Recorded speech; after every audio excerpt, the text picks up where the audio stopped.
front of me is a Xiaomi Poco F4 GT, and today I'll show you how we can put this phone into recovery mode. So to get started, hold your power key, select power off, and once the device turns off, you want to hold power and volume up. Now once you feel a vibration after the Poco logo, you can let go of those keys and you will see the recovery mode. Now in this mode you will need to use volume keys to navigate up and down, as you can see, and power key will be used to confirm whatever is selected. Now we don't have very many options here. We have reboot, wipe data, connect with me assistant, and safe mode, and that's about it.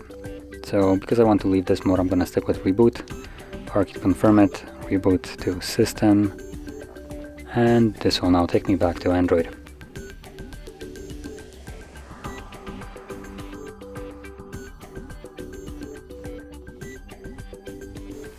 And as you can see, we are now back in Android.